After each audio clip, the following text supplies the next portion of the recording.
Welcome back to The Strange and Secret Knowledge. We finally have a name. That's right. I like that, but I think we're calling it The Great and Secret. Oh, The Great Knowledge. and Secret. Yes, I've got the... See, we have one, but do I remember it yet? No. The Great and Secret Knowledge. Different. Different knowledge. Yeah, we're a speculative fiction podcast. We're diving deeply into all manner of media and the strange and fantastical. And Piranesi is just that. Let's get into part 3, The Prophet. In which lots of information is revealed. Oh my God. I think my prediction was that the prophet might be someone completely different. Mm-hmm. And that was borne out this It was. time. Of course, is my now predictions 16. are kind of silly because I have read this before. We're trying to act like we haven't read it before and approach it with the fresh eyes of a new reader. So That's right. So yeah, what did that quote unquote surprise you the first time? I mean, no, I did. I think we'd gotten a lot of indication in the last section about there being other people here. We had the note, we had the impression from like people chatting at work, we had the indication that it is not just the other and Piranesi. So I was not surprised when the prophet turned out to not be 16, but 16 is yet another person. In fact, we got introduced to a lot of people in this section. Oh my God. I wrote down at one point all the new names. Check this out. Laurence Arne-Sayles, Orkney, Nessa Brodgar, Georgia O'Keeffe, R.D. Lang, J.W. Dunn, Owen Barfield, Rudolph Steiner, Colin Wilson, Srinivasa Ramanujan, Nottingham, England, Birmingham, University of Manchester, and Maurizio Giussani. And there's more. But yeah. Like, it's so much evidence that his denial sort of reflex is being overtaxed. Well, his amnesia. We did get more details, too, about the fact that, like, he has been in the house longer than anybody else, continuously in the house longer than anybody else. And anybody else who spent a significant time in the house has gone completely insane, according to two kind of unreliable sources so far, the other and now the prophet, aka the manipulative professor, but also that the house does cause the amnesia. So he is, when he spends time in the house, it is making him forget things. So yeah, we got a little more about poor James Ritter. What do they keep saying? That poor James Ritter? There's a very specific James sentence Ritter. they keep. Yeah, but just we get a very interesting glimpse at the people who initially discovered this alternate world. Is what we find out is that it's like a different world, but it's a world that has kind of developed off of the energy of our world. So they don't know if it could exist without our world now that it's established, but it at least originally. And that it was a group of university anthropology students who first found the way to get here. Well, let's get into the... I've got some notes here. There's a quote here. He wore a suit in a Prince of Wales check. So that's another thing he just knows. I had to Google it. Yeah. It's a nice looking suit. But yeah, I always love when he just knows stuff that's super specific to Britain Well, in this section, he finally has the realization that he knows about stuff that doesn't exist in the house, and freaks out about it for a little bit. But he has this whole reverse engineering theory for why he knows about stuff that doesn't exist in the house. But he does at least acknowledge that he knows about stuff that don't exist in the world that he inhabits. So, yes, this particular suiting fabric. Right, right, suiting. So yeah, he gives this big description of what the guy looks like, and I'm just looking at it now and realizing this may be wrong, but the part where he says he must have been thin for a long time because, although it was an old suit, it fitted him perfectly, which is to say that it was wrinkled and saggy because the fabric was old and worn, not because the cut was wrong. And it made me think, like, is this the only suit this guy owns? Or because he just got out of prison? That would be my guess. When he because he just got out of prison. It was probably a suit. I mean, he would have had to have worn it for a long time before to get it into that kind of state where it's like clearly a good cut, but has worn out a bit, you know? But I'm assuming that this is what he was wearing when he got out of prison. So, or what he was wearing when he went in, because he got it back when he got out. I think it also feeds into the suspicion that he is a man obsessed, and like he might have cared about fashion at one point, but he just stopped worrying about it. Let's see. My next note: unless he's lying, the prophet had no idea there were dead people here. My thought was, I guess he must have gone to prison before folks he knew got stuck there. Or some of them he talks about not knowing specifically what happened. So they could have disappeared in the house and he not specifically know that they were dead. That they just got lost there. But also could be that he went to prison before they entered the house. Because there was clearly some going back and forth before he went to prison. Like, we find out the whole reason he went for prison is the guy who was in here for an indeterminate amount of time, who was then behind a secret wall in his house for... That's right.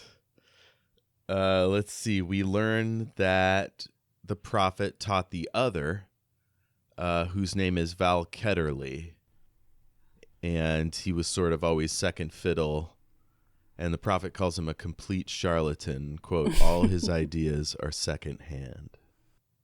All my ideas, that's what he says originally. But then that he refuses possibly because they aren't actually his own ideas, that he can't evolve beyond them. So this guy is saying he's moved past that original understanding of what the house is, but Ketterley is still stuck there. Man. So this guy's a super egotist, so it makes sense that he would have taught Ketterley. Mm-hmm. Do you think he's right that all of this was his ideas? He seems to take it all on himself. I mean, the other, or Ketterley, as we now know him to be, does not seem like a particularly creative thinker to me. I mean, even in the fact that in this exchange, he observes that Piranesi, despite not remembering who he is or anything else, is still like more sort of a better observer than Ketterley is and stuff like that. Like, his brain is still more acute, even if he can't remember who he is. And the other does not seem like a very creative or imaginative person in any of the interactions we've had with him. So it would not surprise me if he took all of his ideas from this dude. Also, we maybe have a little bit of explanation for his rigorous scheduling about, like, leaving is that he's worried about what's going to happen if he spends too much time in the house. So...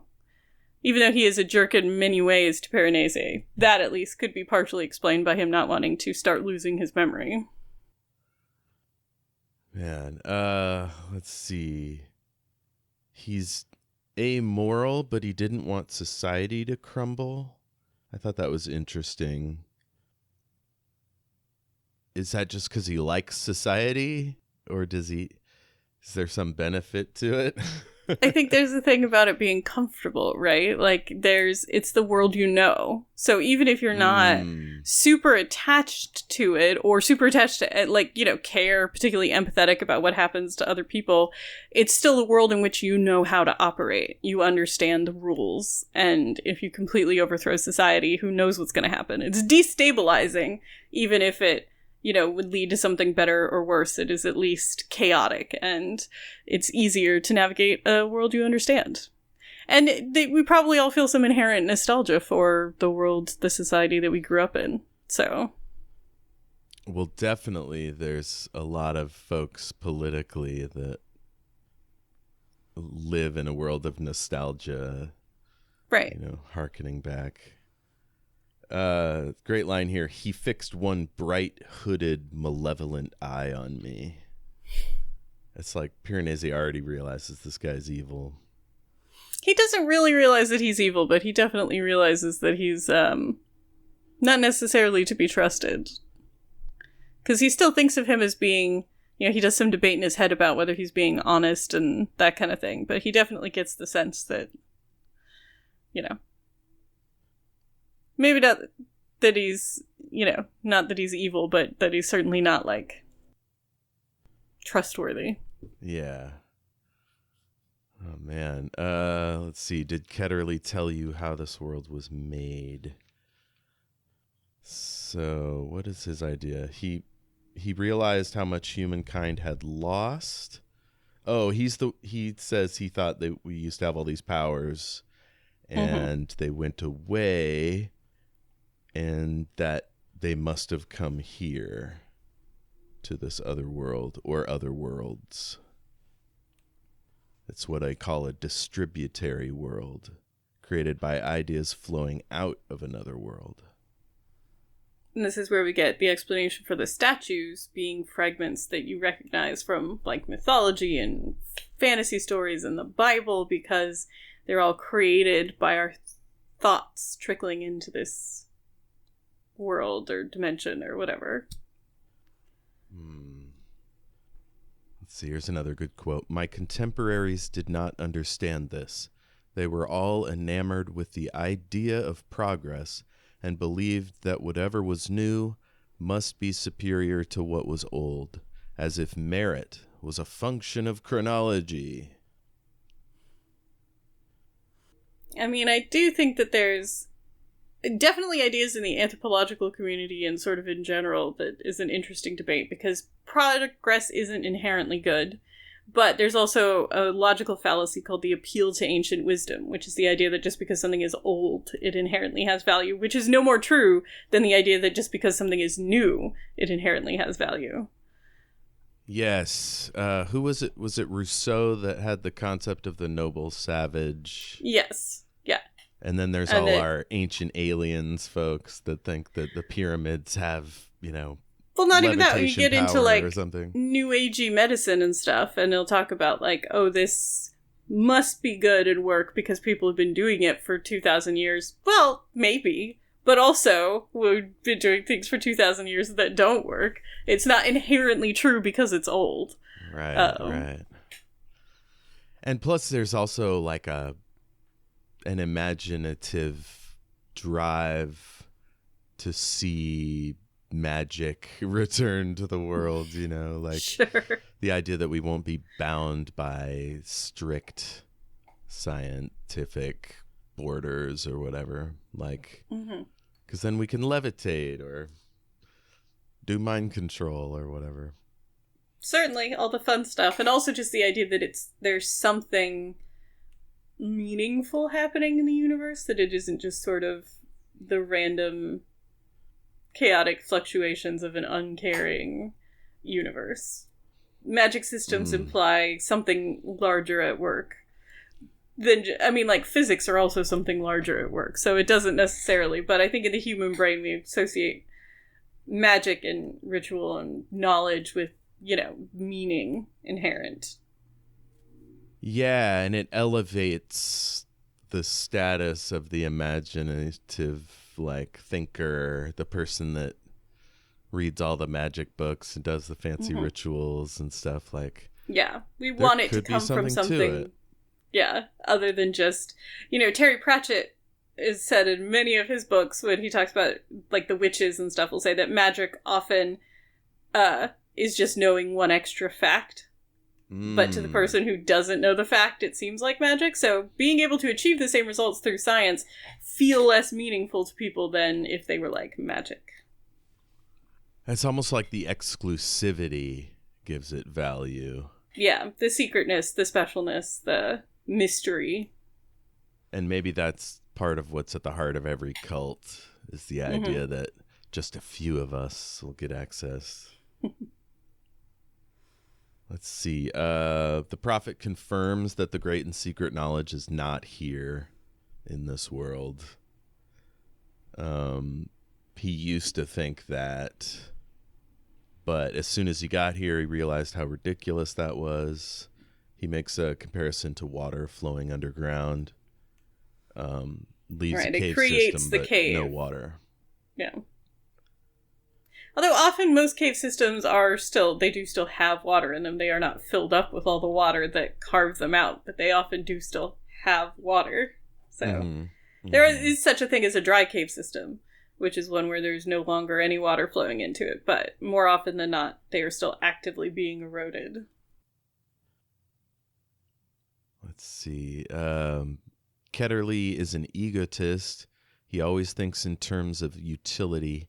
He cannot imagine why anything should exist if he cannot make use of it. Yeah, definitely familiar with that guy. Yeah. That's, every narcissist we've ever met, but also colonizers in general. Right. Yeah. Like, oh, you have a interesting ritual? Doesn't matter to me. Where's the gold? Or like, you smoke tobacco for ceremonial reasons. I just like that it's a stimulant that, I can sell to people. Whatever. Yeah. Take it or leave it.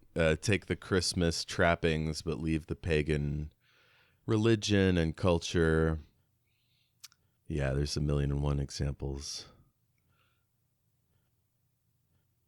All the way up to cultural appropriation, I guess, in the modern society. Let's see. Do the statues exist because they embody the ideas and knowledge that flowed out of the other world into this one? And the guy's like, hell yeah, that's a great idea. I never thought of it. So we're reminded that Piranesi is an imaginative thinker and a true scientist. He's able to make these kind of cognitive leaps that are based on the facts. Unlike the other, or Ketterley, as we now know him to be, who starts from the hypothesis, not an actual hypothesis, but the conclusion that he wants to be true, and only pays attention to information that supports that. Whereas Piranesi doing actual real scientist stuff of drawing your conclusions from the observable, not trying to fit the observable to support your conclusions. Exactly. Don't do that, people. I understand the urge, and you have to usually have an idea to start investigating something in the first place, but don't only select the facts that fit your predetermined conclusion.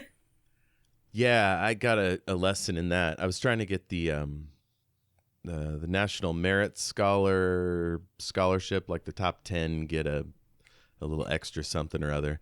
And one of the things you needed to do was some sort of science study or paper or something.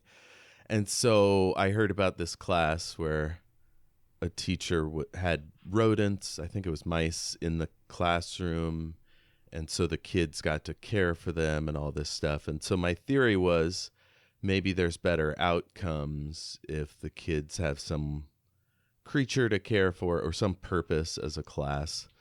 But for whatever reason, like, that didn't show up in any of the data I collected. So I just, I dropped it because I didn't have time to, do a long-term study. Like I was a kid at the end of the year or whatever.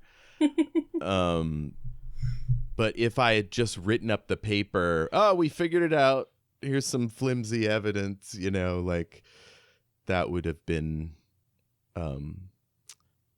unethical, but also just dumb, like, it's not the way it works.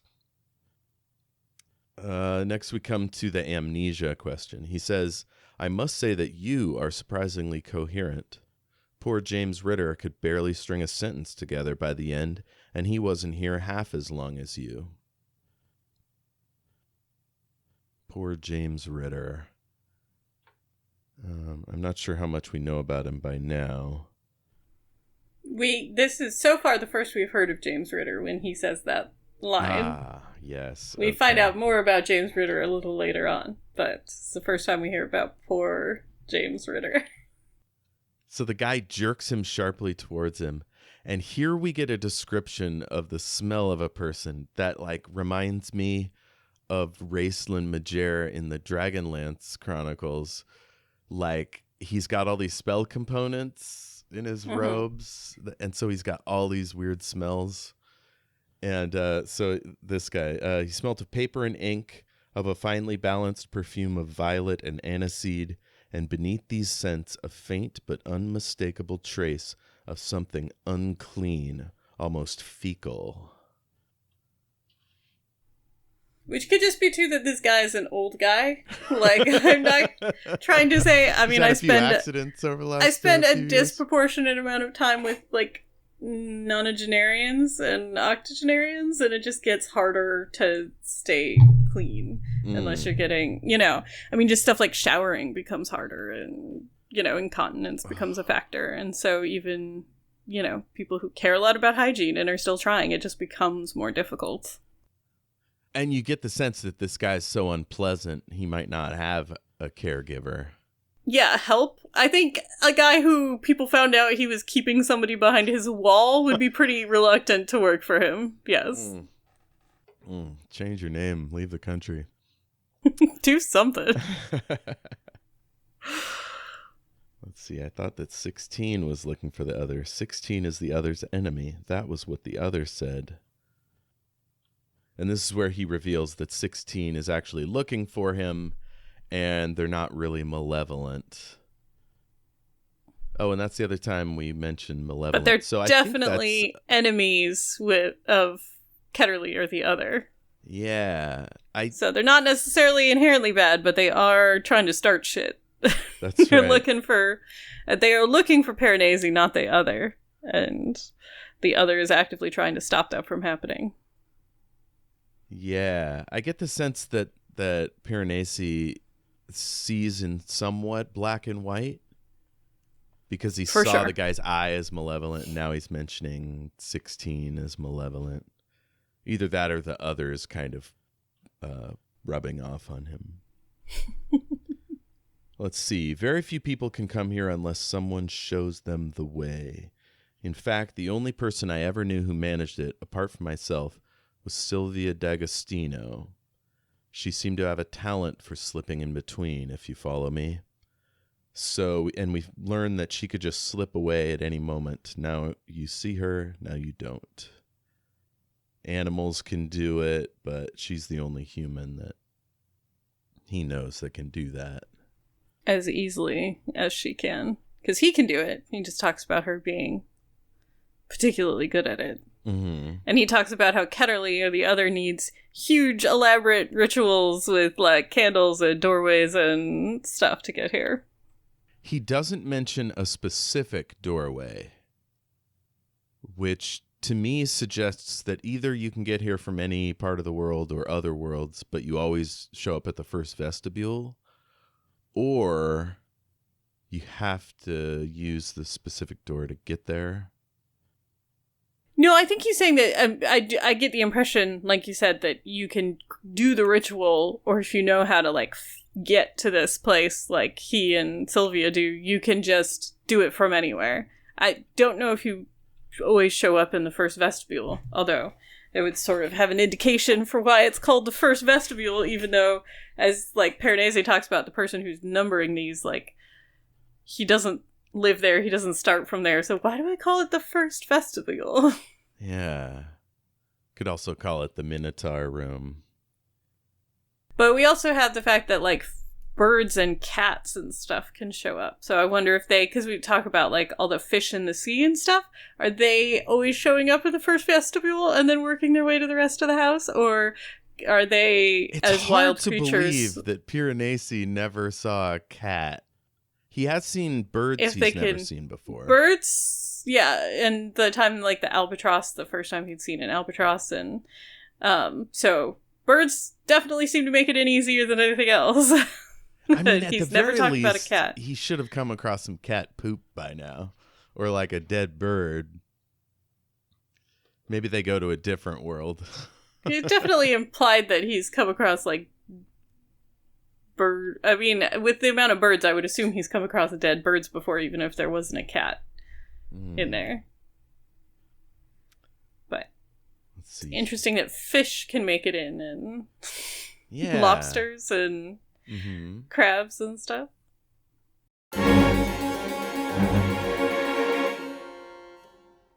So he says, you might like to head off the danger by killing him or something.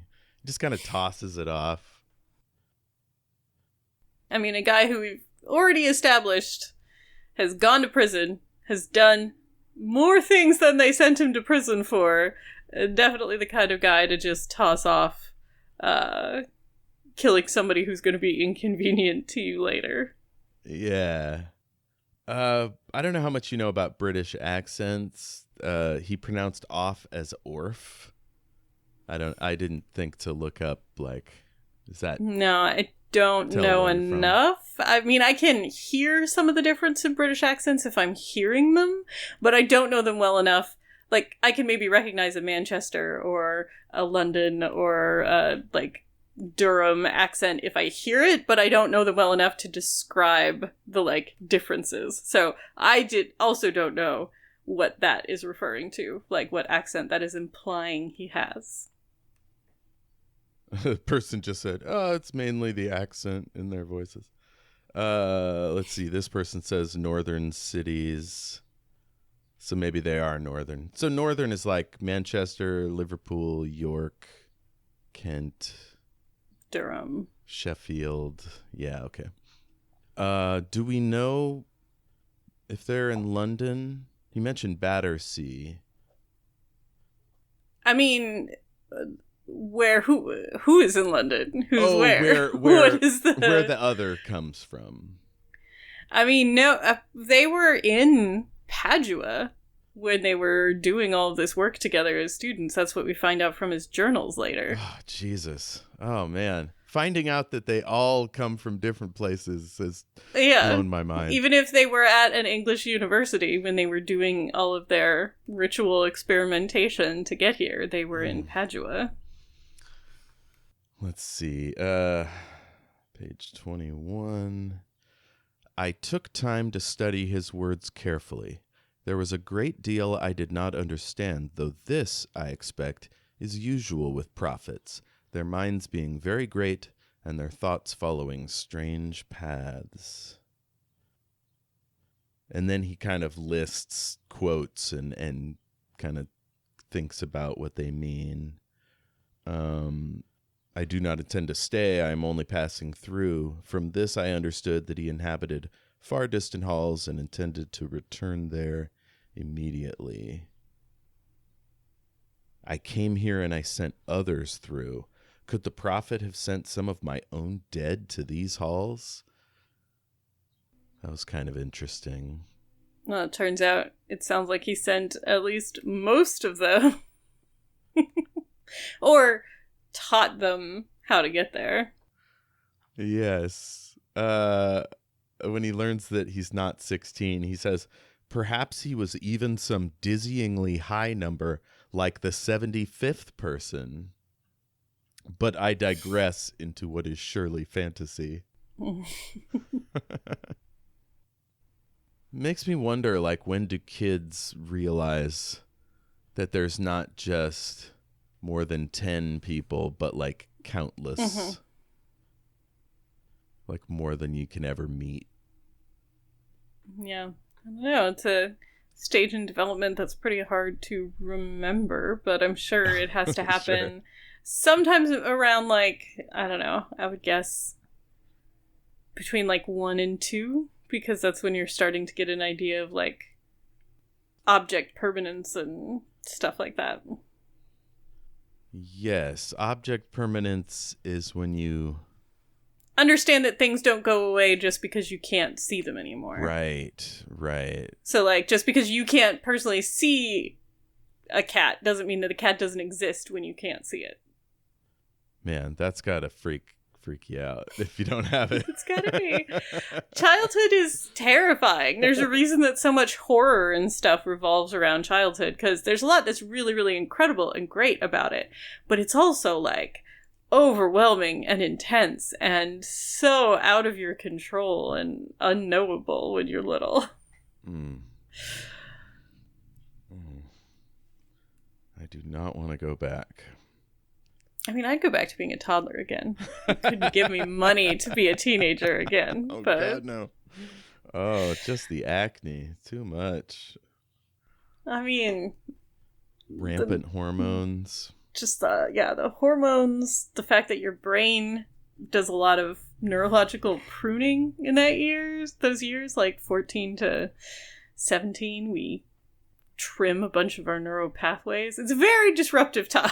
It's like some of the most changes you will ever go through as a human being, all crammed into a few years. I remember wanting to do and know everything, but having no money or time to do it. Because, everything's booked. You got to study all the time. And then, I don't know, when I look back on it now, I just think about how much freaking time I had and how much I was able to do in that time because I didn't have to, pay bills and whatnot. Fucking jobs. Yeah. 16-year-old me thought that they were so broke and strapped for cash and time, and now I'm like, oh my God, the freedom that I have. I think that might be one of the appeals to this book is getting to spend time with somebody who's, other than having to eat, has no obligations. It just gets to roam and learn and doesn't even know what taxes are. Yeah, he knows what death is, but he doesn't really think about his own. And then we learn that he sent a letter to the prophet. And he's like, I never did that. What's this craziness? Prophet says, I don't feel bad that I ignored your letter. You seem like an arrogant little shit. What does he call him exactly? Yeah, you sounded like an arrogant little shit. You probably were then. But now you're charming. And you must have been really hot before all the fish leather. He doesn't say that, but he implies... Which, by the way, I will have to say, I am very kind of annoyed and tired about the, predatory older gay man stereotype, because it's really bullshit. I mean, okay, there are definitely lots of predatory older men in positions of power and authority, like professors, but this idea that gay people are inherently predatory is bullshit. There's nothing predatory about being queer, but they've already thrown in a lot of cruising around picking up young guys, showing up just to check out how hot some Italian is. So this is a thing that was really prevalent when I was young, an impressionable teen, and my mom was convinced that my friend was gay and thus something. I don't know. Now, it turned out that our debate teacher was a predatory pedophile, and that friend of mine was a very successful student in that program. And so the danger was not my friend at all, but this other person. But it's important to remember that whether you're gay or straight doesn't really have a lot to do with anything if you're a person that's preying on the weak. Right. And actually I think it's something like 78% of pedophiles identify as straight. Mm-hmm. So but there's the thing about when you're preying on kids that there's, especially prepubescent kids, that there's less gender preference and stuff, although that can still come in. But don't need to go down a whole really around. Right. The idea was in the 60s and the 70s and even before that because the gay people had to actively recruit people into the lifestyle, which is obviously not true. A random amount of the population just always is I hate this gay, recruiting and thing. We're finding right, but that's where this predatory thing comes from. Yeah. That the only way for them to get other gay people to engage in relationships or sex with is to basically turn people, which is not a thing that you can do, and that they're after your children specifically to turn them. And that's just not how it works. As a queer person, I'm here to tell you that your sexuality does not work like that. Somebody cannot turn you gay. Well, I mean, and whatever that bias is that detects a change in the statistics of reporting and sees that as some new change rather than we were all hiding and somebody came along and said, you don't have to hide anymore.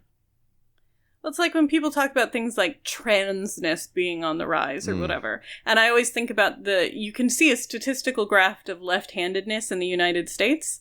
And we used to actively punish and repress left-handedness in the public school system.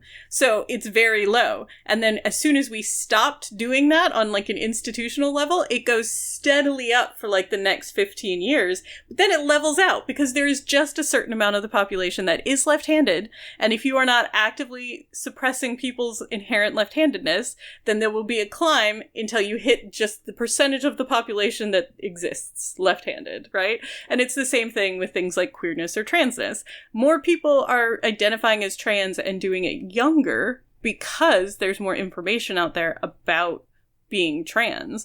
But there is evidence of gender nonconforming people like literally all throughout history. And if we stopped doing anything to discourage people from being trans, there'd be a rise until it just evened out to the amount of population that they are. Right. So if we're looking at literature in this time period, statistically, there may be too many queer characters that are evil and predatory. I mean, that's we the also problem have the with Hays damaging Code. Tropes, right? Is that they may be based on a few real examples. Or even as like cultural fears about like gay people coming to recruit your kids. Also, the Hays Code has a lot to do with this. So the Hays Code is the self-imposed Hollywood censorship code that came in the 30s, the late 30s to early 40s, because there had been a couple big Hollywood scandals. Movies were completely unregulated before this time, so you got some incredibly wild and interesting and also very like sexual and dark films in the 20s and stuff. But there were a couple big Hollywood scandals, and Hollywood was a big debated political topic. There was talk about like creating legal censorship for what was allowed to be shown in cinemas. And Hays was a guy who'd worked in politics. I think he was a senator at some point, and basically came to Hollywood and say, look, let's do this first ourselves, and then we'll be in control of it. So he wrote a series of codes to regulate movies, and it was called the Hays Code. And this was through the 40s, 50s, 60s, up until the 70s. And it is responsible for things like bad guys can't win in movies. Like bad guys had to die or be converted or go to jail.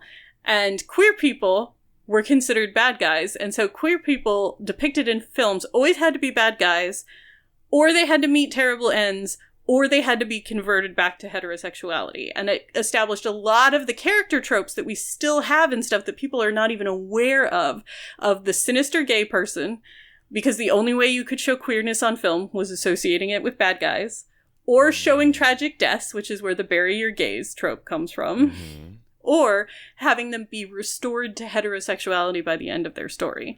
So it really associated villainy with, because so many villains are queer-coded. So many Disney villains are queer-coded, like Ursula, Scar, Jafar, because coming out of the tropes Hollywood established in like the 40s and 50s of like film noir and stuff, the only queer people you could show were basically bad guys. Sometimes they were good people who met a tragic end because of their queerness, but mostly they were bad guys. And so we associate all of these ideas of villainy with traits that also tend to be expressed by queer people. So things like lisping, effeminate behavior, being fabulous, like... Yeah, I'm reminded of Goldfinger with the character Pussy Galore that was clearly a lesbian, was clearly a bad person, and was changed, I guess, because Bond boned her. Yeah, she was sexually assaulted into being straight, which was, again, a trope of the time. So awful. Sorry, I'm laughing. No, it's okay. I understand the impulse.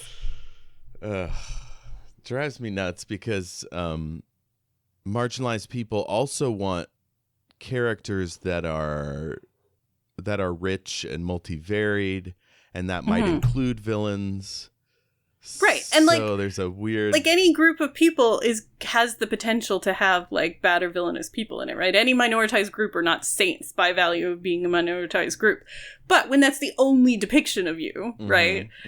It's bad. But then, yeah, you want a full fleshed out range of people representing any minoritized group, but then it's hard. People will go the other way of, like, you can have minority characters, but they have to be perfect and boring because they're instead of fully fleshed out humans.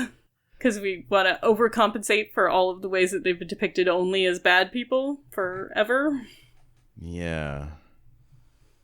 God, I'm just thinking about my first book that I'm waiting to publish. And it's been like, I'm like having to isolate tropes and then decide, do I need to change this?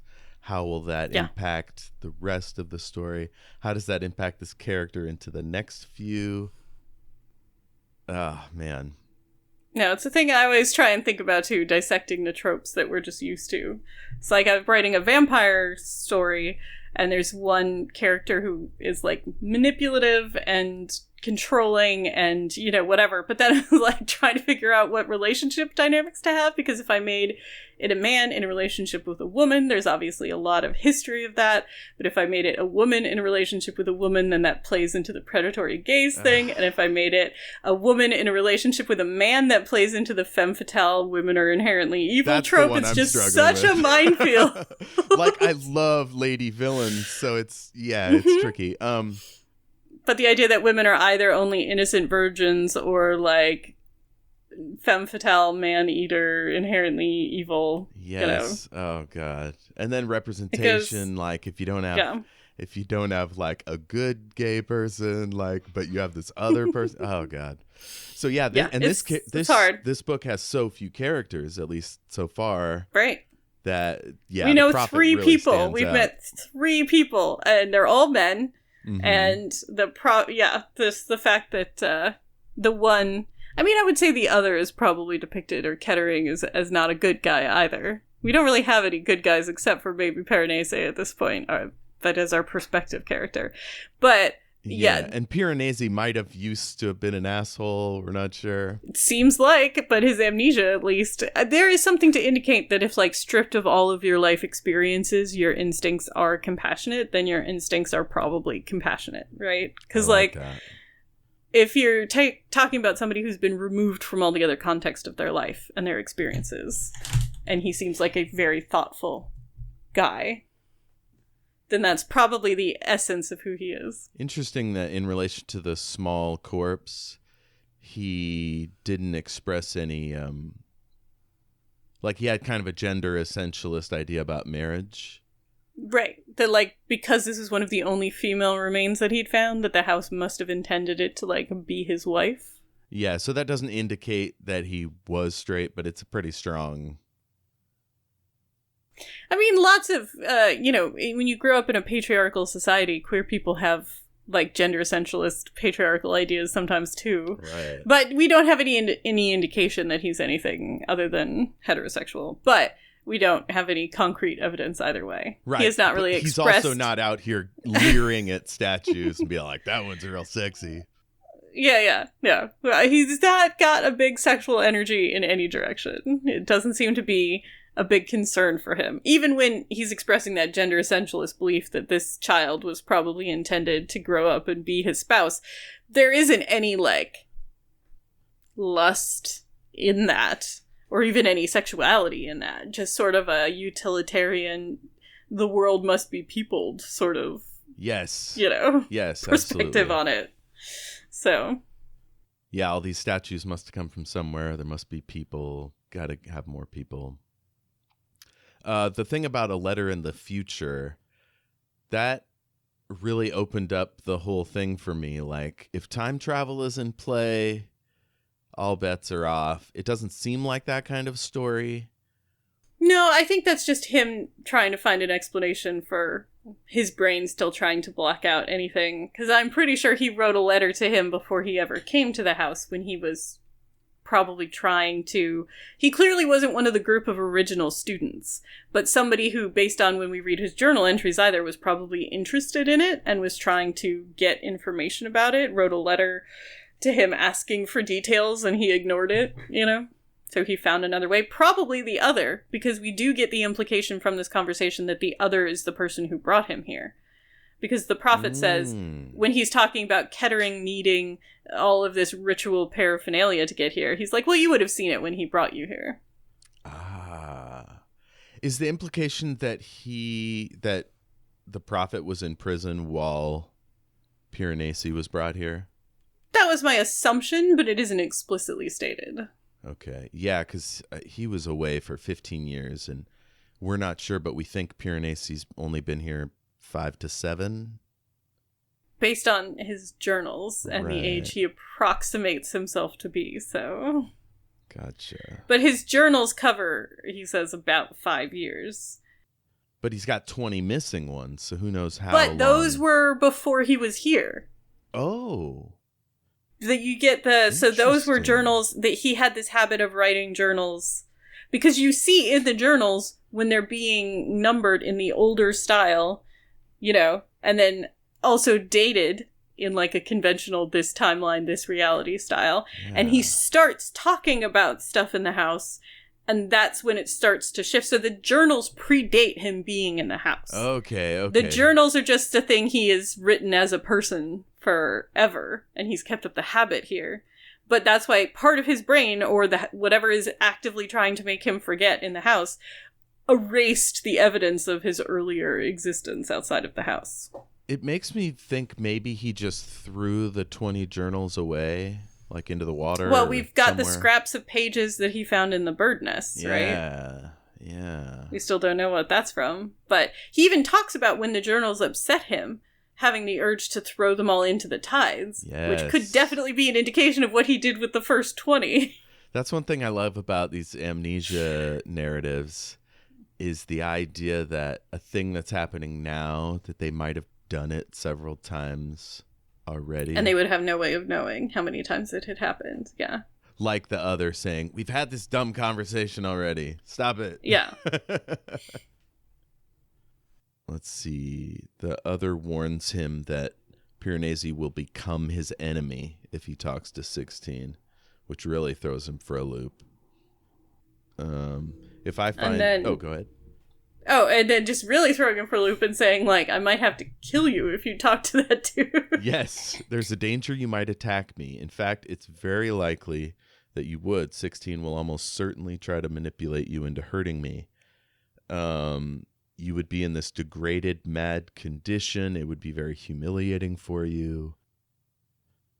This is interesting to me, too, how he talks about, like, being embarrassed as, like, a worse fate than anything else. Not, you'll be insane, you won't know what's happening, you might try and kill me, but it'll be awkward, and so maybe we should just kill you. It's embarrassing to be mad, so... Yeah, in those circumstances, if I find you are mad, then I think it's best if I kill you, for both our sakes. I think that was a bad idea on the other's part. I mean, the other is not very... For somebody who has been manipulating him for so long, I think he's gotten kind of complacent in it, because he should have realized that this threat is going to make... When you are trying to scare somebody off of another person, making yourself seem like a threat is not an effective way to do that, right? Because, like, you're like, if this person's ready to kill me, then maybe I should listen to what this dissenting person is saying. Like, it's not very... Building up more stories about how, like, 16 might kill him, or 16 might do other things, would be more effective at getting this guy to continue to communicate with you and hide himself from 16. But again, if we were to believe the prophet, then Ketterley does not have a lot of original ideas. Right. Oh, man. Is not very good at reading people. So the fact that he thinks that this will be an effective threat is just dumb. Again, we get, I think, what is Piranesi's, like, base good instincts, though, because his first instinct is like, well, maybe there's a way that, like, I could be taken care of and like, recovered. And he's like, nope, we're just gonna have to kill you. Yeah, as if the worst possible outcome is him getting out. Because the only way to recover is to get out of here, right? As far well, as I don't even know that it's that. Like, Piranesi's instincts is like, couldn't you make me better? Like, if he found somebody who was, that, like, if you took care of them, they'd improve. And this guy's like, nope, if you're mad, we're just killing you. Yeah. I do think recovery would probably involve taking him out of the house. Although, who knows, because it didn't seem to do much for poor James Ritter. The only way he even found any equilibrium again was working in a building that reminded him of the house. That's right. There Which wasn't is a much talk about fascinating statement. therapy. It was more like he had to find his own way. I mean, I would assume, though, like, we're in an era where therapy exists if he'd been found in somebody's walls, theoretically abused. You know he has a history of drug use, that some kind of, like, hospitalization care would have been part of the process. But the only thing that gives him any sense of equilibrium and himself back is working in a place that reminds him of the house.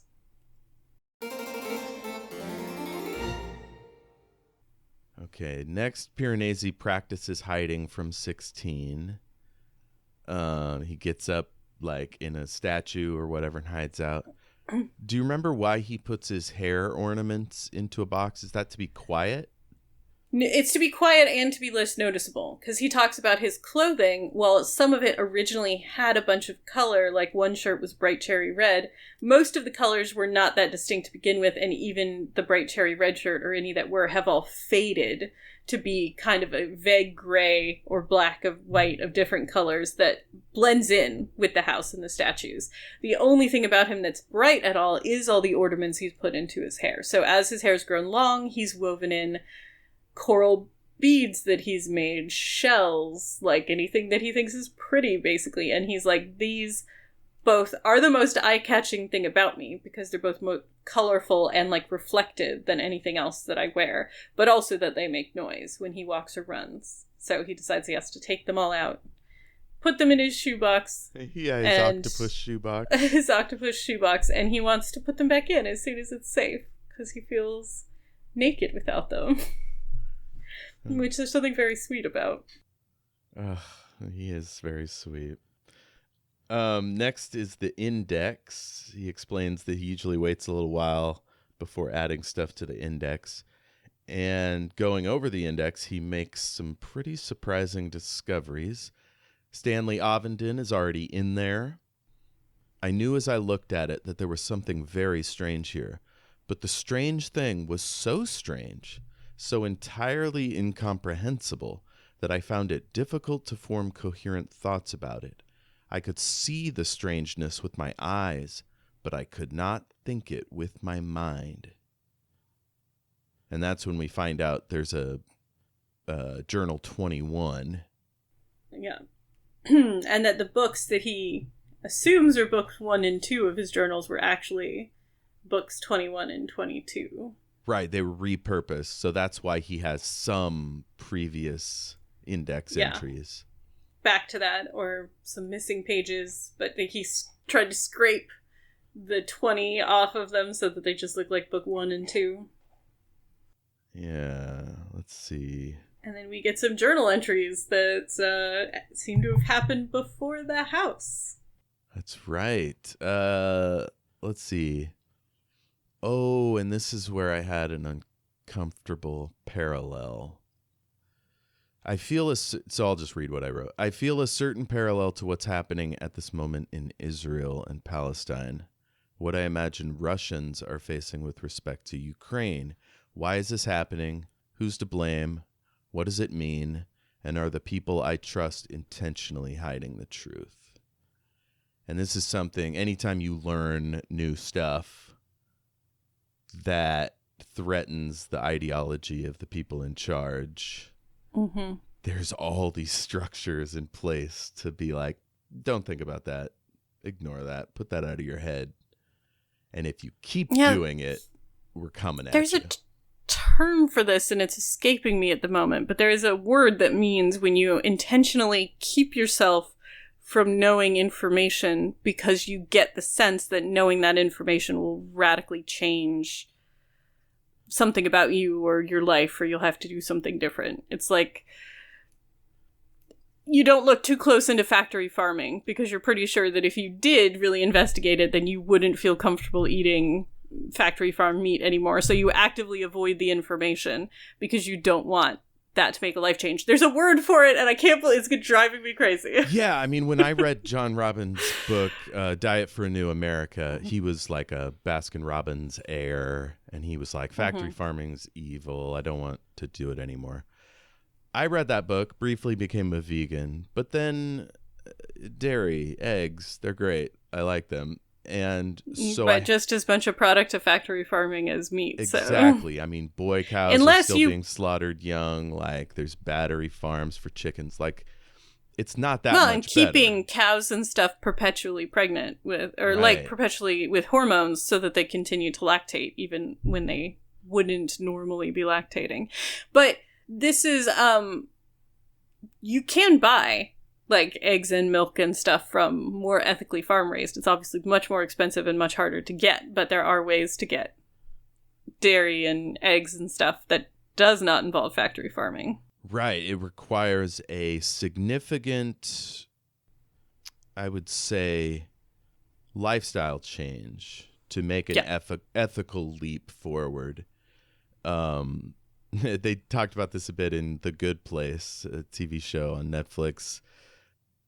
Yes, that we're all in negative hard to get points. To heaven now because we know too Buying much. A tomato involves, well, not that we know too much, it's that systems are so complicated and we can't extract things. It goes back to like no ethical consumption under capitalism, right? Like buying a tomato is not in and of itself a negative point act. But in systems that are intrinsically linked to a bunch of exploitation and environmental abuse and a bunch of other stuff, buying a tomato is a negative act, but there's very few ways to extricate yourself from the system where buying a tomato is no longer a moral negative. Right, and we're facing that now in the case of Gaza, where so many companies and institutions are so bound up in the success of the dominant culture there.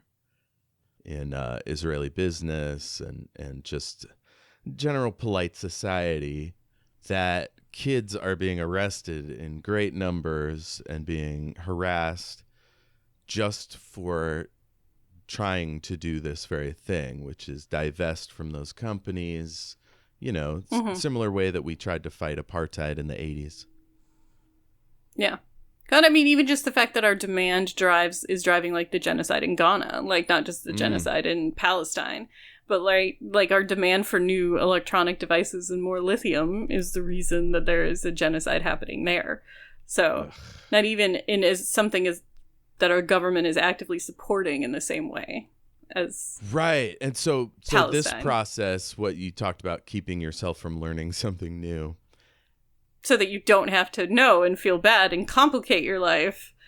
And I wish I could remember the word for it. If I had just learned about Gaza, I'd still be integrating that information while I learn about Sudan, Yemen, Eritrea, like Ghana, and so on and so forth. So that keeping yourself from learning those new things, in a sense, is a way to protect you from not only being pushed into an out group, for being the weirdo that knows this stuff, right? But also for trying to fight it, because now you're up against and Starbucks also even just and McDonald's, complicating your life and your worldview, right? Like there's a lot that we will actively do.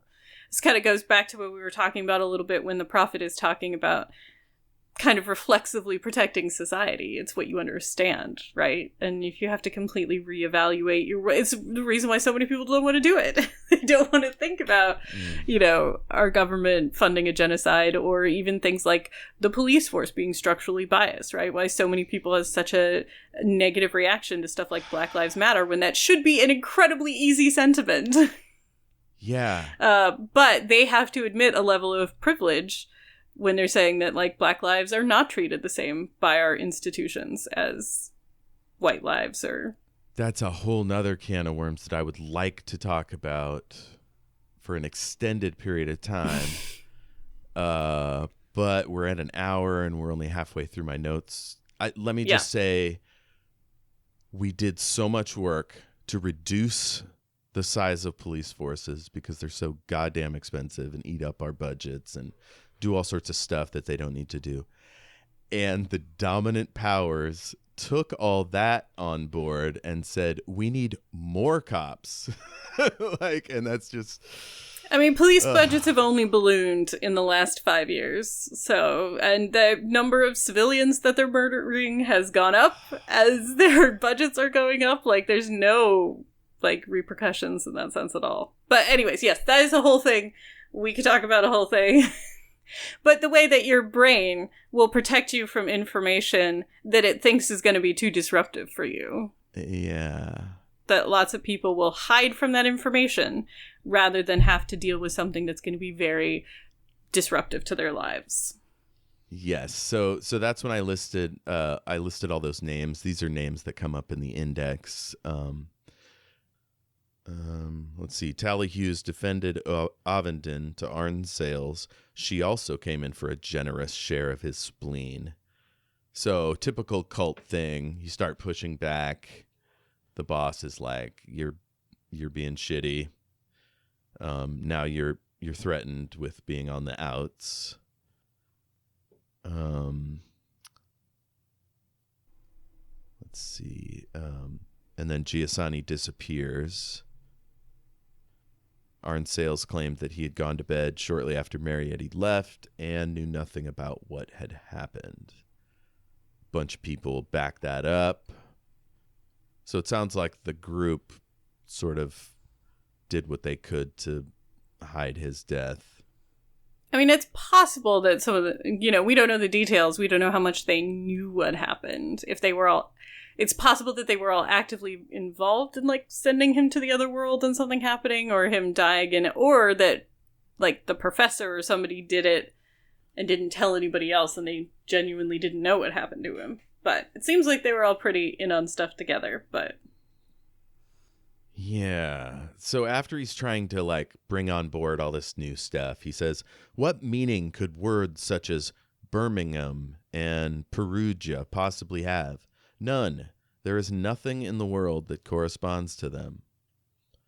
So he kind of buys into that he forgot things, but, like, are they made up? He might have been mad when he wrote those entries. Yeah, his initial response is that, not that he's forgotten things now, but that he was mad when he wrote that stuff, because that stuff doesn't make any sense, can't exist, so he must have been insane when he wrote it. So he just drops his journal and walks away. He resists the urge to destroy it, though. He has the impulse at first to, like, just throw it in the tides or something, which is probably what happened with journals 1 through 20. But, it doesn't. Or, I mean, maybe journals 1 through 20, if we're talking about it being his life pre the house, could not have all been with him or whatever. But, he resists the urge to destroy it, and just is like, look, I gotta take a break. I gotta take, like, a week to yeah. recombobulate, and then I'm gonna think about this again. And then he resolves to take better care of himself. Does all his rituals. But he keeps thinking about this stuff.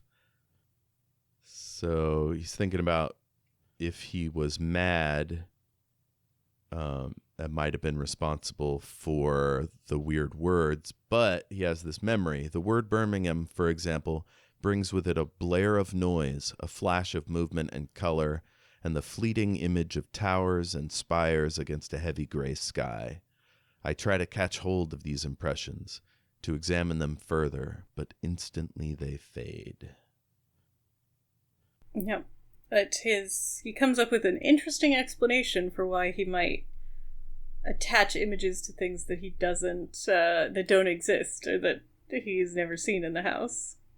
Right. Extrapolating. Right. Once you think you might have been mad, it's kind of all bets are off situation. Like, maybe you're out here inventing words and extrapolating new stuff from old stuff. And so, yeah, the university, for example, could have been extrapolated from scholar.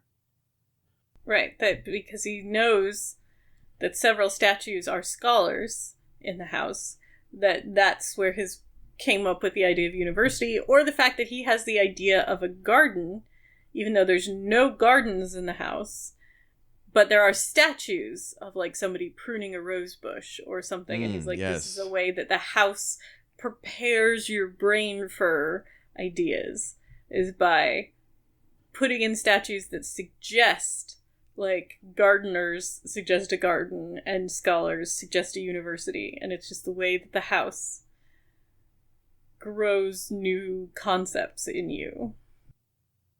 It's interesting. I'm thinking about parents when they raise kids, if they do all the latest research and they, got the wooden toys or whatever, they're like limiting their TV time. Like they're trying to curate these experiences to I guess at the end have a well-rounded, intelligent kid.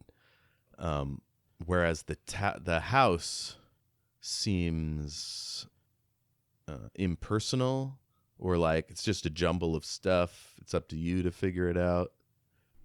Yeah, I mean, like we've talked about, he has the idea that the house is an active, benevolent force, right? It's providing and creating. So his interpretations are always that the house is making stuff that he needs, or, creating things to grow ideas and concepts within him. Whereas everybody else's reaction to the house is that it is an impartial force at best to a completely chaotic, nonsensical,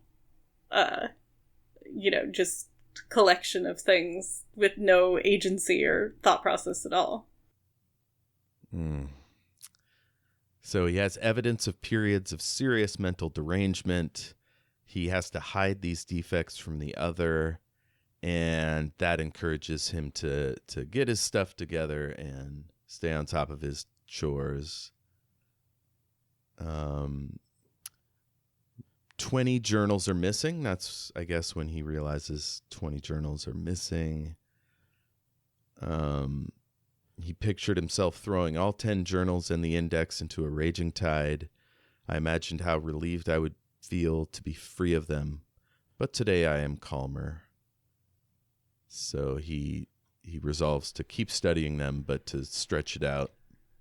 He says it's a triggering activity. Overwhelm himself. Yeah. And this reminded me of EMDR therapy. My therapist thought it should be every week or every other week, so you don't forget kind of the breakthroughs that you made, or like the healing that happened, that's a week or two is a good kind of cooling off and reflecting period. But I imagine it also encourages you to keep going because you're experiencing those little breakthroughs and healing moments consistently. I know some people with the opposite approach too, that they've done like week intensives and stuff that was basically meant to like work through a bunch of your, associated traumas and self-talk and everything at like one go. Yeah, that always freaked me out. Like I got into the 12-step programs, and there are some people that swear by go to a meeting every day for a month or two or whatever. And it's like, I got stuff to do. That's too much. But I imagine if it was a more profound, debilitating addiction, like that might be the only way to go. Piranesi chooses to stretch it out. There's a quote on that page: "The house is the cause of my forgetting." And that's a big shift for him. I wonder if this is the seed that might make him want to leave at some point. I don't know, but he is accepting the idea that the amnesia is being caused by the house, which he's rejected at every other time it's been broached by anybody. Yeah. What's going on 67? Does he talk to a statue? Or is he talking to himself? Yeah, he's talking to himself. "If the house has made you forget, then it has done so for good reason. But I do not understand the reason. It does not matter that you do not understand the reason. You are the beloved child of the house. Be comforted." And I am comforted. And this is, again, him always ascribing not just motivation, but benevolent motivation to the house. Yeah. Interesting. I mean, in some ways, I think that's a healthy response to a difficult revelation, but it also is part of the mental process that keeps us stuck in our bubbles. It's like a developmental step. Let's see. Piranesi waits a week and a half before reading about Sylvia D'Agostino and John Ritter. He sits by the gorilla because he will lend strength. If you were going to sit by a statue of something to lend strength, what would it be?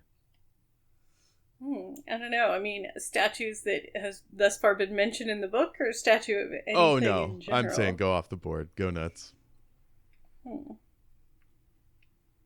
I think a lion. Maybe Aslan. Like a lion with a robe or a cloak. Yeah, I don't know. I mean, definitely like Artemis, maybe. Artemis. That's the Greek version of Diana. Demeter. She's the goddess of the hunt, and she's the virgin goddess of the hunt. Yeah. Let's see. So he reads the biography of Sylvia D'Agostino. She's from somewhere called Leith, Scotland. We learn about somebody named Angarad Scott. Teenager D'Agostino told a friend that she wanted to go to university to study death, stars, and mathematics. It's a very odd major. I'm not familiar with that. I get that. That makes sense to me. I mean, it doesn't exist. That's what she was. But when you want to understand the making of the universe and everything, that makes sense to me. But yeah, that's not a major that exists. So I mean, death, as far as we know, is a integral part of all things, including, stars. Everything eventually dies. You can definitely study the death of stars. You can study death is a biological function. At the end of time, will mathematics itself die? I mean, don't really understand enough about the universe to know if that would be the case. Mathematics is a concept, so even if all matter ceased to exist, it'd be hard to think of mathematics as dying, but also, like, I don't know, if the whole universe goes away in some form. We don't really understand enough about how that's going to happen, so... Yeah. Okay. Sylvia was the most devoted, unpaid housekeeper and secretary. The house was in Whalley Range. He did one of these culty tests of loyalties where you have to cut off contact with your parents. Classic cult move. Also abusive partner move. Listener, even if your parents are terrible, question this one a little bit. Give a little pushback. Don't give in unless, you've tried a little bit, I would think. Like, you do not especially in this be case, in a it cult. describes her as having a great relationship with her parents. So, not like she had abusive parents or anything before. So, Tom Titchwell, a friend of her father, printed her poems. He kept in touch with her and relayed news of her back to her parents. 2 of her films survive, Moon/Wood and The Castle. So in Moonwood, a woman defies her hierophant or priest, is beaten, then makes a deal for him to be imprisoned and eventually killed. And my question is she the one that turned in Laurence? Or did she want to, at least? I mean, this definitely the story of her film is like a charismatic hierophant who's leading a group of, cultists, but he's controlling power, and a woman turns him in, and then he puts a curse on her and tries to attack her, and she ends up getting the woods to kill him. Definitely feels like her working through some of her stuff with Laurence, whether she turned him in or not, which I definitely think she could have. But yeah, I think it's definitely her processing her relationship with him. Let's see. She called the house the castle and presumably took all her footage for her film in the house. All the statues and the tides and everything. Yes. So we know that she has evidence of having been there and back. She made a movie about it, and people have tried to match the rooms to real-world locations, and they have had no success. They've tried to decipher her diary to no success. She struck up a friendship with a fellow doctor named Robert Alstead. She's starting to lose respect for Arne-Sayles. Arne-Sayles threw a jealous fit and demanded she leave the doctor surgery, and D'Agostino refused, and she was never seen again. So perhaps the first victim of Laurence and the house. I mean, she could go back and forth under her own power, though, so it's possible that she got stuck there, that she's like the folded woman or something like that. She's the one that can go back and forth with ease? Yeah, Oh, Sylvia. and she was his first disciple, wasn't she? Yeah. Okay. After that, they discover poor John Ritter behind the wall, pissing and shitting and whatnot. He's sent to Wakefield Hospital, among others. Could never explain exactly where he'd been, other than describing the house and that he was usually in there. He mentions the Minotaurs.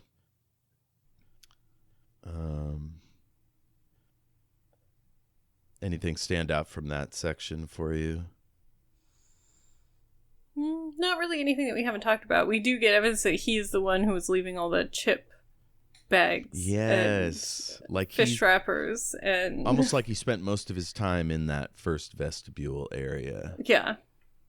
He wasn't a keen researcher, it seems like. D'Agostino's description of the castle matched Ritter's, and the description of the other world Arne-Sayles wrote, The Labyrinth. While he was in prison, which is a book that describes the house. Yes. Angarad Scott attempted to interview Ritter for her biography, but Ritter had taken offense that no one believed him. He refused to speak with her. And that's when we learned that he got this job in a town hall with statues and stuff and started to feel better. He's never recanted his description of the house and his time there. Yes.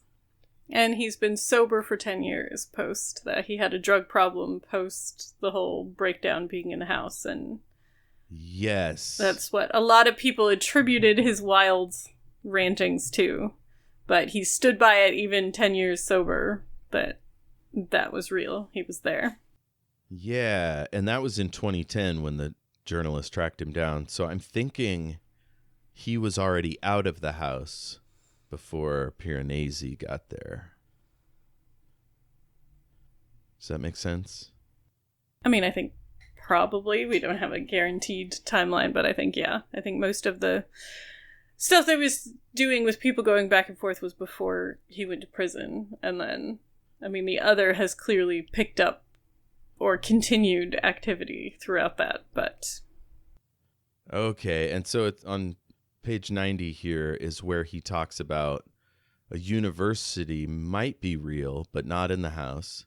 And same with the garden, that the garden might exist in another world. It is from these things that I deduce the idea of a garden. I do not believe this happens by accident. This is how the house places new ideas gently and naturally in the minds of men. This is how the house increases my understanding. It would be nice if we all had a house enlarging our understanding. If that's what it's doing, but it's not. I mean, I don't know that that's not what the house is doing at this point, but I do know that that's not why those things exist in the house. If you listen to other people, those things exist in the house because they're concepts. The house is created by the thoughts of our world. So, scholars exist because universities exist, not to create the idea of a university. So he's sort of thinking he's got the numbers locked down, but at the same time, there's all these references to other names. And so he ends the chapter. It is impossible to say at this juncture how many of these people there are. So he's on the cusp of accepting this other world, and it's more people. Yeah. Reality has gotten a lot bigger and a lot more complex for him in this section. Man. I'd love to hear people's experiences with moments like that. Obviously, most people won't have been brought up in a isolated, sort of lonely home, kept in the dark and fed scraps. But we all have sort of revelations. Like me, I guess it was that book, John Robbins' book, got me on the way to like ethical treatment of animals. But yeah, it could be anything, any big revelation or slow process of revealing. Does anything spark like that for you?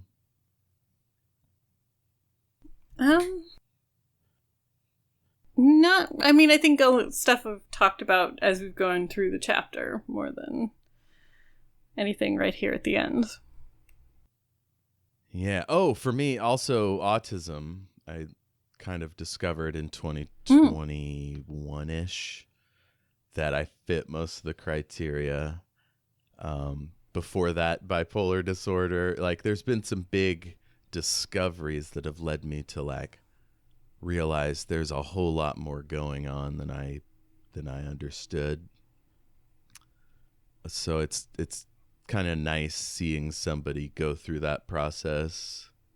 Yeah. I'm hoping it turns out well and not that everybody dies.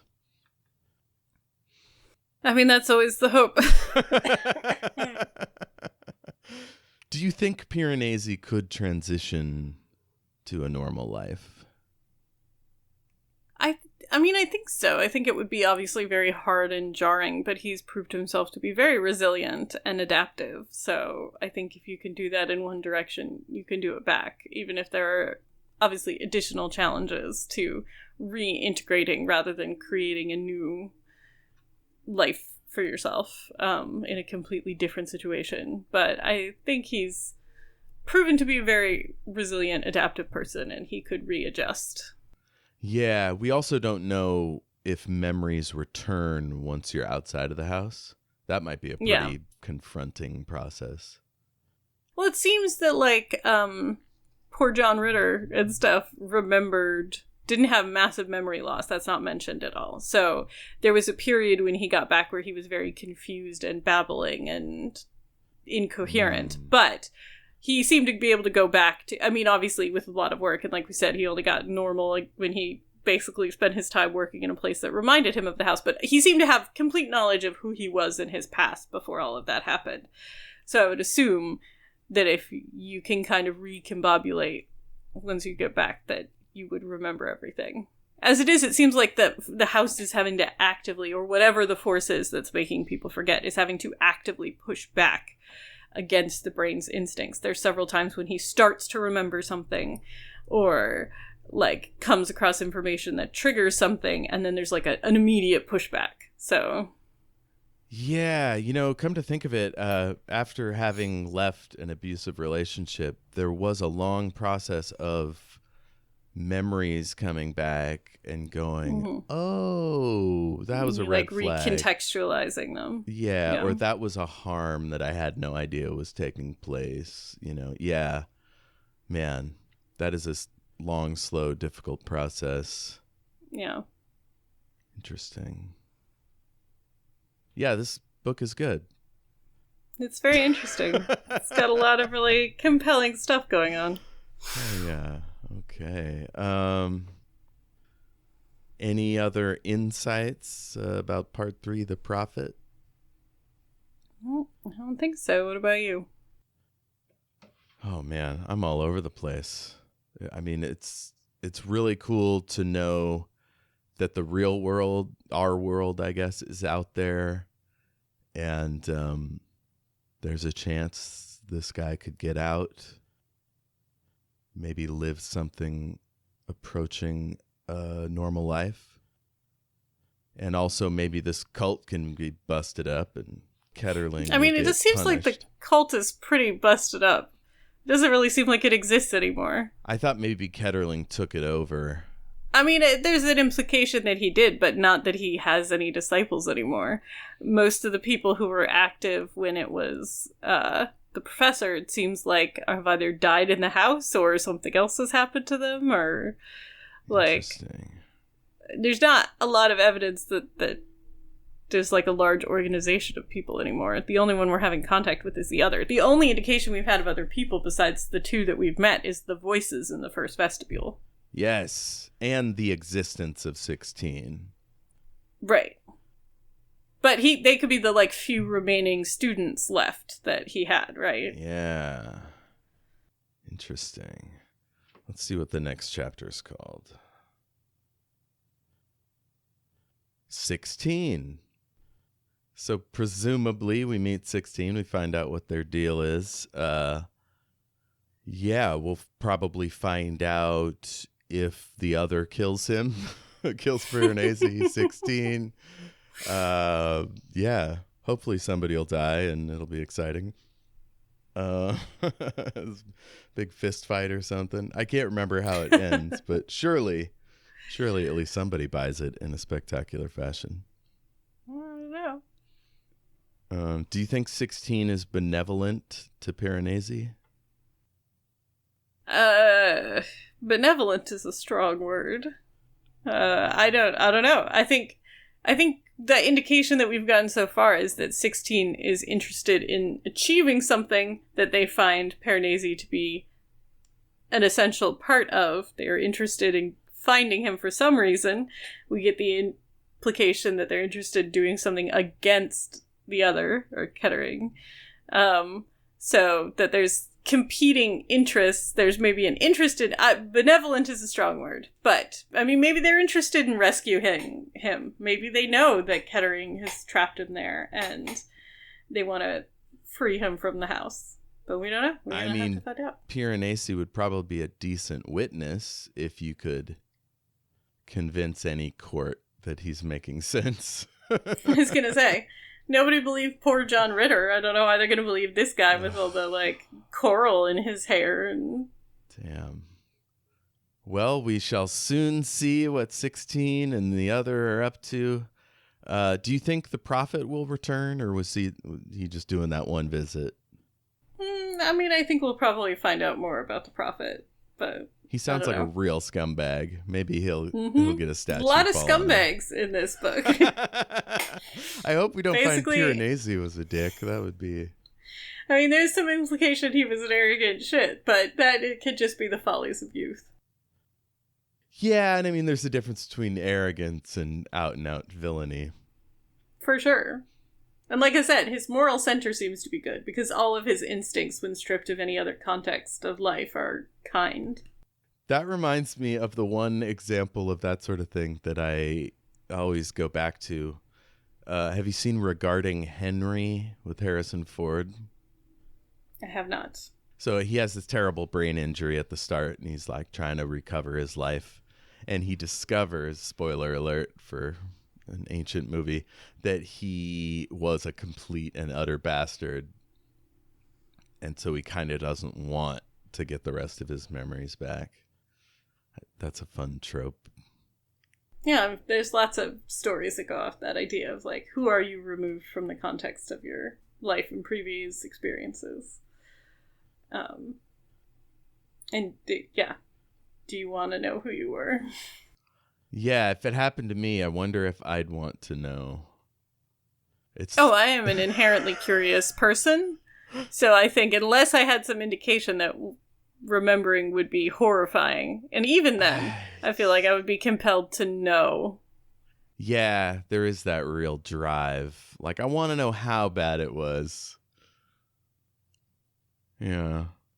And especially if I just had no indication of whether my past was positive or negative, I would definitely feel compelled to know it. But I think even with some indication that it was terrible, part of me would always not be able to fight the curiosity. Yeah, there's a great storyline like that in the season before last of Doctor Who, where Doctor finds a device that could give them back tons of memories, and they don't even know how many, and they just like drop it in the TARDIS for safekeeping. So they're not ready to deal with that yet. I get it. Some memories, like memories help us grow and become better people, but also there's some that are just straight trash and we probably don't need. I mean, there's the stuff that's traumatic and whatever, but I do think that generally we are made of, you know, if you like the person that you are at all, you can't undo past parts of that. So you have to remember all of the things that made you the person that you are. Oh, God, it's tiring sometimes. I give myself 1 or 2 times a day to consider my worst acts and then like go, ugh.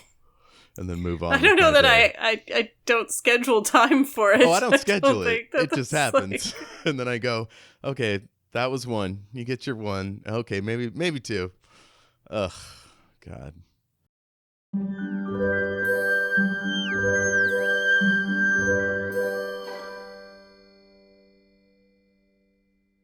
I gotta wrap it up, though, because I'm losing my voice. Yes, this is the end. Do you have any recommendations for things you've enjoyed in the last 2 weeks?